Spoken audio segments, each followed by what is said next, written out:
সকলকে অভিনন্দন ও শুভেচ্ছা। কেমন আছো সুপ্রিয় শিক্ষার্থী মন্ডলী? নিশ্চয়ই তোমরা ভালো আছো আর আশা করি ভালো থাকবে। তো আমরা আজকে গজালিয়া আদর্শ মাধ্যমিক বিদ্যালয় কচুয়া বাগেরহাট কর্তৃক আয়োজিত আমরা যে অনলাইন ক্লাস শুরু করেছি সেটিতে তোমাদের সকলকে স্বাগত। আমরা আজকে অষ্টম শ্রেণীর কৃষি শিক্ষা বিষয়ক একটি বিষয় নিয়ে তোমাদের সঙ্গে আলোচনা করব। আমরা দ্বিতীয় অধ্যায়ে পাঠ 1 থেকে আমরা শুরু করব। আমাদের আজকের আলোচ্য বিষয়টি হচ্ছে ধান চাষে ইউরিয়ার ব্যবহার। ধান চাষে ইউরিয়ার ব্যবহার। তোমরা বিগত ষষ্ঠ শ্রেণীতে পড়েছো সার কি বা ইউরিয়াটা কি। ইউরিয়াটা হচ্ছে এক প্রকারের সার, যেটি কি করি আমরা উদ্ভিদের পুষ্টির জন্য সরবরাহ করে থাকি। এখন তোমাদের কাছে একটা প্রশ্ন জাগতে পারে, সার কি? সার হচ্ছে এমনই একটা উপাদান যে উপাদানটা কি হবে উদ্ভিদের পুষ্টি সাধন করবে। কি হবে উদ্ভিদের পুষ্টি সাধন করবে। তাহলে আমরা আজকে ইউরিয়া সার সম্পর্কে আলোচনা করব। ইউরিয়া সার কত প্রকার? এই যে ইউরিয়া সারটা কত প্রকার? ইউরিয়া সারটা কত প্রকার আমরা এটা নিয়ে ইউরিয়া সারটা কত প্রকার তোমরা কি কেউ জানো? ইউরিয়া সারটা কত প্রকার বা কয় ধরনের হয়ে থাকে বাজারে? আমাদের বাজারে সচরাচর যেগুলো দেখা যায়, আমাদের বাজারে সচরাচর যে ইউরিয়া দেখা যায় এটা কয় ধরনের হয়ে থাকে কেউ বলতে পারবে? 2 ধরনের হয়ে থাকে। একটা হয়ে থাকে কি দানাদার, আরেকটা হয়ে থাকে কি গুটি। তাহলে দেখো ইউরিয়াকে আমরা কয় ভাগে ভাগ করতে পেরেছি বা কয় ধরনের ইউরিয়া বাজারে পাওয়া যায়? 2 ধরনের। সেটা হচ্ছে কি, একটা হচ্ছে দানাদার আর আরেকটা হচ্ছে কি গুটি আকারে থাকে। ইউরিয়া 2 ধরনের থাকে, একটি থাকে দানাদার আকারের, আরেকটি থাকে গুটি আকারের। তোমরা সহজে এটা দেখলে চিনতে পারবে। দানাদারটি থাকে কি ছোট ছোট, আর গুটি থাকে কি তার থেকে বড়। আবার গুটিকে আবার কয় ভাগে ভাগ করছে? এখানে গুটি পাওয়া যায় আবার, গুটি ইউরিয়াটা পাওয়া যায় আবার 3 ধরনের। কয় ধরনের? 3 ধরনের। গুটি ইউরিয়াটা পাওয়া যায় কয় ধরনের? সাধারণত 3 ধরনের। এটা দেখে বোঝা যাবে। একটা থাকবে 0.9 গ্রাম, যেটা সব থেকে ছোট আকারের গুটি। মাঝারি আকারের গুটি কেমন থাকবে? 0.18 গ্রাম। কত থাকবে? 18 গ্রাম। ঠিক আছে, 1.8 গ্রাম। আরেকটা থাকবে কত? 2.7 গ্রাম।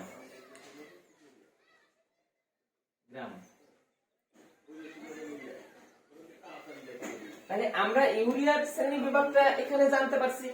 আমরা ইউরিয়াকে প্রথমে কি করছি? 2টা ভাগে ভাগ করছি। একটা কি আছে দানাদার, আর একটা আছে গুটি।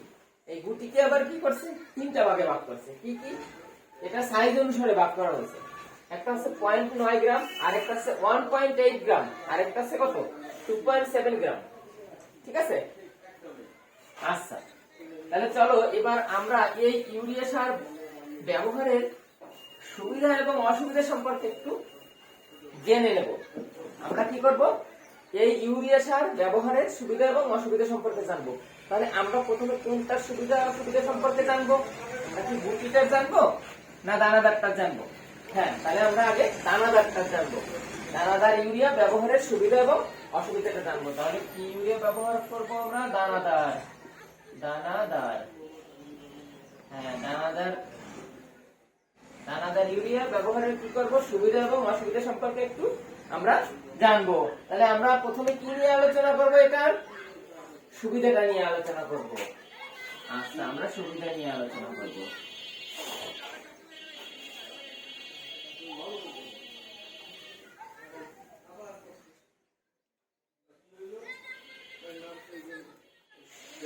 তোমরা কি জানো এই ইউরিয়া সারটা আমরা কি কি কাজে বা কোন কোন ক্ষেত্রে ব্যবহার করে থাকি? হ্যাঁ, ইউরিয়া আমরা যে কোনো উদ্ভিদে ব্যবহার করতে পারি। ঠিক আছে, ইউরিয়াটা কি করতে পারি? আমরা যে কোনো উদ্ভিদে ব্যবহার করতে পারি। তাহলে চলো এটার আমরা কয়েকটা সুবিধা জানার চেষ্টা করি। এই যে এটা কি হয়, খুব সহজে আমরা প্রয়োগ করতে পারি। প্রয়োগ, এটা প্রয়োগ করতে খুব সুবিধা আছে। এটা যে কেউ প্রয়োগ করতে পারে, এটা সিটিয়ে প্রয়োগ করা সম্ভব, ঠিক আছে।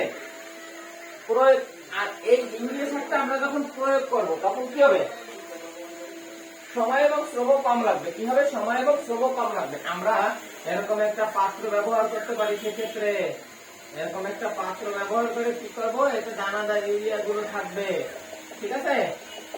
এতে কি হবে, দানাদার ইউরিয়া গুলো থাকবে এবং কি করবো আমরা এটাকে হাত দিয়ে ছিটিয়ে, ঠিক আছে। অথবা যদি ধানের বেলায় ব্যবহার করি হাত দিয়ে ছিটিয়ে, আর যদি অন্যান্য উদ্ভিদে ব্যবহার করি তাহলে কি হবে, অন্যান্য প্রসেস আছে। যেমন তার গোড়াটা আমরা একটু কুটিয়ে নেবো, মাটিটা আলাদা করে মাটিটা এক পাশে রেখে দেবো অথবা সাইডে রেখে দেবো, দিয়ে পরিমাণ মতো ইউরিয়া সার দিয়ে আবার মাটিটাকে আমরা ঢেকে একটু সেচের ব্যবস্থাও করবো, কেমন। আচ্ছা,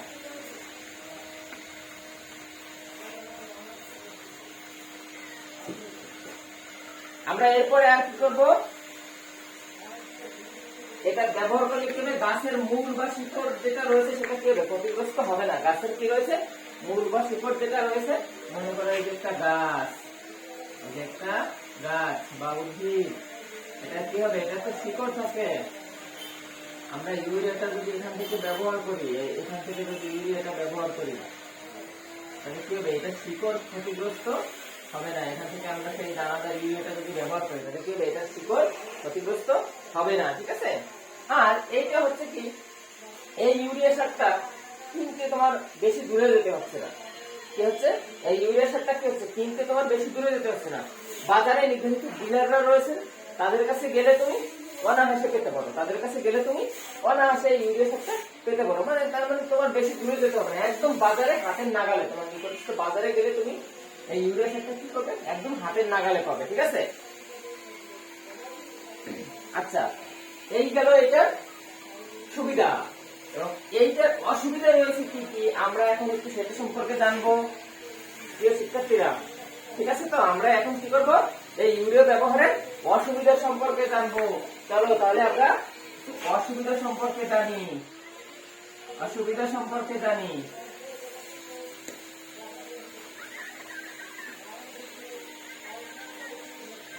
আমরা তাহলে কি করব, এই দানাদার ইউরিয়া ব্যবহারের অসুবিধা সম্পর্কে এবার আমরা একটু জানবো। তোমরা আগেই জেনেছো ইউরিয়া একটি রাসায়নিক সার। কি সার, রাসায়নিক সার। রাসায়নিক সার, প্রত্যেক রাসায়নিক সার একটি মাত্রায় ব্যবহার করতে হবে। এটা যদি কখনো মাত্রা অতিরিক্ত ব্যবহার করা হয় তাহলে কি হবে, ফলন ভালো হবে না, বরঞ্চ উদ্ভিদ বা গাছ বা ধান গাছ মারা যেতে পারে। আর যদি মাত্রা থেকে কম ব্যবহার করা হয় তাহলে কি হবে, এবার ভালো ফলন আমরা পাবো না, কখনোই আমরা ভালো ফলন পাবো না, বা কাঙ্ক্ষিত ফলন আমরা আশাও করতে পারি না। এই যে যে দানাদার ইউরিয়াটা রয়েছে, এটি কি করতে হয় আমাদের, তোমরা জানো? হ্যাঁ, সাধারণত কিস্তিতে প্রয়োগ করতে হয়। কিসে, কিস্তিতে। তার মানে একটি ফলন আমরা লাগানো থেকে যখন ঘরে তুলবো, এর মাঝখানে যে সময়টা থাকে আমাদের ফসল মৌসুম বলি আমরা এই সময়টাকে। তো একটা ফসল শুরু হলে সেই ফসল মৌসুমে কি করবো আমরা, এই যে এটা হচ্ছে আমরা কিস্তিতে প্রয়োগ করতে হবে। কিস্তিতে প্রয়োগ মানে নির্দিষ্ট সময় থাকবে, কি পরিমাণ প্রয়োগ করতে হবে, এরকম একটা নিয়ম আছে। সেই নিয়মের ভিতর থেকে আমাদের প্রয়োগ করতে হবে। তো এখানে যদি আমরা এই কিস্তিতে প্রয়োগ না করি বা নিয়ম মতো বা সময় মতো প্রয়োগ না করি তাহলে কি হবে, আমাদের ফসল ক্ষতিগ্রস্ত হতে পারে, ফসলের কাঙ্ক্ষিত ফলন আমরা পাবো না। তাহলে আমাদের কি করতে হবে, এটা একটা মারাত্মক অসুবিধা যে এই সারটা কি হবে, কয়েকটি কিস্তিতে আমাদের প্রয়োগ করতে হবে, ঠিক আছে।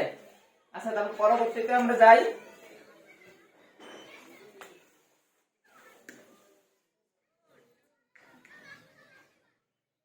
এই সার কি হয়, এই দানাদার সারটি দ্রুত গলে যায়, দ্রুত গলে যায়, দ্রুত কি হয়, গলে যায়।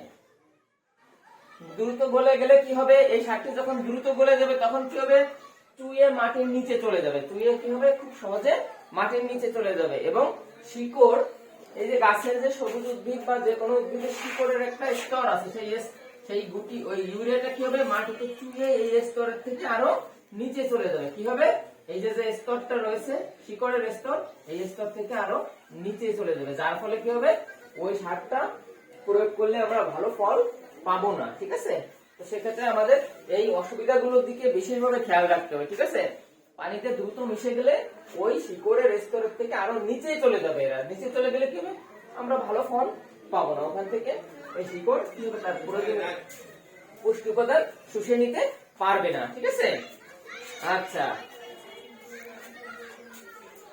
আমরা সাধারণত যখন জমি লাগাই আমরা কি করি, ছোট ছোট প্লট তৈরি করি। এরকম এটা মনে করেন একটা জমি, আমরা কি করব এখানে সুন্দর করে কয়েকটা প্লট তৈরি করি। এরকম প্লট তৈরি করি না, এখান থেকে ধান গাছ লাগাই, এরকম এরকম থাকে না আমাদের, হ্যাঁ এরকম থাকে, এরকম প্লট থাকে। তো এখানে আরেকটা জিনিস আমাদের বিশেষভাবে খেয়াল রাখতে হবে, এই ক্ষেত্রে আমরা এই ধরনের প্লটে যখন ইউরিয়া সার প্রয়োগ করব, ইউরিয়া সার প্রয়োগ করার ফলে কোনো কারণে যদি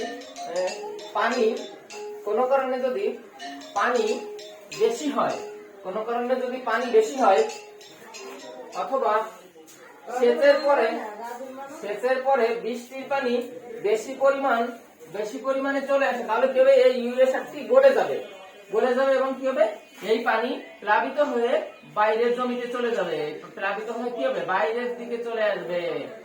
যখন বাইরের দিকে চলে আসবে এই পানিটা, এই ইউরিয়া মিশ্রিত পানি, তখন কি হবে এই ইউরিয়া সারের ভিতর যে পরিমাণ নাইট্রোজেন রয়েছে সেই পরিমাণ নাইট্রোজেন কি জমিতে কাজ করবে না, কখনোই করবে না। কেন করবে না, এই যে সারটা আমরা প্রয়োগ করেছি, ইউরিয়া সার মূলত নাইট্রোজেনের জন্য আমরা প্রয়োগ করি। তো আমরা যখন ইউরিয়া সারটি প্রয়োগ করেছি এই জমিতে, তখন নাইট্রোজেনের উদ্দেশ্যেই প্রয়োগ করেছি। বৃষ্টির পানির কারণে অথবা জলবদ্ধতার কারণে অথবা পানি সেচের কারণে, যে কোনো কারণে হোক, এই ইউরিয়া দেয়া অবস্থায় যদি পানি এই জমি থেকে চুইয়ে বা প্লাবিত হয়ে অন্য জমিতে চলে যায়, তাহলে কি হবে অবশ্যই সারও ওই সাথে সাথে চলে যাবে। আরেকটা জিনিস রয়েছে অসুবিধার ভিতর, এই সার যখন আমরা প্রয়োগ করব, ইউরিয়া সার যখন আমরা প্রয়োগ করব, তখন দেখা যায় অপচয় খরচ বেশি হয়। অপচয় খরচ বেশি হয় কেন, আমরা মনে করি ইউরিয়া সারটিকে বাজার থেকে একটা বস্তা আমরা ইউরিয়া সার কিনে নিয়ে আসলাম, এক বস্তা ইউরিয়া সার, আমরা এটা মনে করি ইউরিয়া সারের একটা বস্তা, আমরা একটা বস্তা ইউরিয়া সার বাজার থেকে কিনে নিয়ে আসলাম। কিনে আনার পরে কি হবে, এতে ওখানে লেখা থাকলে 46% নাইট্রোজেন রয়েছে, 46% নাইট্রোজেন রয়েছে। এখানে কি হবে, আমরা বাজার থেকে কিনে আনার পরে এটাকে আমরা খুলে ফেলে এখান থেকে কিছু অংশ ব্যবহার করলাম, বাকি অংশটা কি করলাম আবার রেখে দিলাম পরবর্তীতে ব্যবহারের জন্য রেখে দিলে কি হবে, এইটা আমরা যখন পরবর্তীতে ব্যবহার করব, তখন এই যে আমরা যে অবস্থায় রেখে দিলাম, এতে কিছু পরিমাণ নাইট্রোজেন এখান থেকে উড়ে যাবে, উড়ে গিয়ে কি হবে বায়ুমণ্ডলে মিশে যাচ্ছে। আবার আমরা যখন খেতে প্রয়োগ করার পরে যদি আমরা পানি সেচ দিতে ব্যর্থ হই, তখন কি হবে আবার এই নাইট্রোজেন গুলো বায়ুমণ্ডলে উড়ে যাবে। বায়ুমণ্ডলে উড়ে গেলে কি হবে, আমাদের গাছের শিকড় আর শোষণ করতে পারলো না, তাহলে কি হলো, এতে আমাদের অপচয় খরচ বেশি হলো। তো সুপ্রিয় শিক্ষার্থীরা, আশা করি আজকে ক্লাসটি তোমাদের ভালো লেগেছে এবং তোমরা খুব সহজভাবে বুঝতে পেরেছো। তোমাদের যদি এটা সম্পর্কে জানার কোনো প্রশ্ন থাকে, তাহলে তোমরা আমাকে বিভিন্ন ভাবে আমার সাথে যোগাযোগ করতে পারো, আমার ফোন নম্বর দেওয়া আছে অথবা বিভিন্ন সোশ্যাল মিডিয়ার লিংক এখানে দেওয়া রয়েছে। তো ঠিক আছে, তোমরা ভালো থাকবে আর আশা করি ক্লাসগুলো করবে, আর প্যান্ডামিক সিচুয়েশন যখন কেটে যাবে সরাসরি স্কুলে উপস্থিত হয়ে তোমাদের টিচারদের কথা শুনবে এবং আশা করি ক্লাস দিকে তোমরা খুব মনোযোগ দেবে। ধন্যবাদ সবাইকে।